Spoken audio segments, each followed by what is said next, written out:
ஜெபங்கள் விண்ணப்பங்களுக்கு செவி கொடுப்பது மாத்திரமல்ல, நம்மளோடு உலாவுவதற்கு விரும்பக்கூடிய தேவன். அல்லேலூயா. அப்படின்னா என்னங்க, நம்மளோடு ஒன்றிணைந்து, நம்மளோடு ஒன்றோடு ஒன்று உறவாடி, எப்படி ஒரு குடும்பத்துல அம்மா அப்பா பிள்ளைகள் இது சேர்ந்துதான் ஒரு குடும்பம் இல்லையா? தாத்தா பாட்டி அவங்க எல்லாம் ஒதுக்கிட்டோம். இருந்தாலும் அட்லீஸ்ட் ஒரு அம்மா அப்பா பிள்ளைகள் சேர்ந்துதான் ஒரு சின்ன குடும்பம். அந்த குடும்பம் எப்படி இருக்கிறதோ அந்த குடும்பத்துல ஒரு ஆளாக நம்முடைய தேவன் இருக்க விரும்புகிறார். அல்லேலூயா. வேதம் சொல்லுகிறது, உங்களுடைய குடும்பத்தின் தலை யாரு? நம்முடைய கிறிஸ்து தான் ஒரு தலை. அப்படின்னா என்ன, அந்த குடும்பத்துடைய தலைவராக நம்ம ரேஷன் கார்டு எல்லாம் போட்டுக்கிறோம். ஒருவேளை ஆண்களை போட்டிருக்கிறோம், அல்லது ஒரு பெண்களை குடும்பத்தின் தலைவர் அப்படின்னு போட்டிருப்போம். ஆனால் உண்மையான தலைவர்கள் அவர்கள் அல்ல. ஒரு குடும்பத்தின் தலைவர் நம்முடைய ஆண்டவராகிய கிறிஸ்து தான். அல்லேலூயா.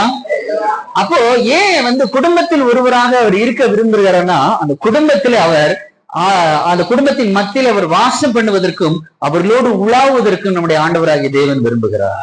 அல்லேலூயா. அப்படித்தான் தேவன் அந்த ஏதேன் தோட்டத்துல ஆதாமோடும் ஏவாளோடும் உலாவும்படியாக பரலோக ராஜ்யத்திலிருந்து இறங்கி வருகிறார். ஆனா என்ன நடக்குது பாருங்க. அப்பொழுது ஆதாமும் அவன் மனைவியும் ஜெபங்கள் விண்ணப்பங்களுக்கு செவி கொடுப்பது மாத்திரமல்ல, நம்மளோடு உலாவுவதற்கு விரும்பக்கூடிய தேவன். அல்லேலூயா. அப்படின்னா என்னங்க, நம்மளோடு ஒன்றிணைந்து, நம்மளோடு ஒன்றோடு ஒன்று உறவாடி, எப்படி ஒரு குடும்பத்துல அம்மா அப்பா பிள்ளைகள் இது சேர்ந்துதான் ஒரு குடும்பம் இல்லையா? தாத்தா பாட்டி அவங்க எல்லாம் ஒதுக்கிட்டோம். இருந்தாலும் அட்லீஸ்ட் ஒரு அம்மா அப்பா பிள்ளைகள் சேர்ந்துதான் ஒரு சின்ன குடும்பம். அந்த குடும்பம் எப்படி இருக்கிறதோ அந்த குடும்பத்துல ஒரு ஆளாக நம்முடைய தேவன் இருக்க விரும்புகிறார். அல்லேலூயா. வேதம் சொல்லுகிறது, உங்களுடைய குடும்பத்தின் தலை யாரு? நம்முடைய கிறிஸ்து தான் ஒரு தலை.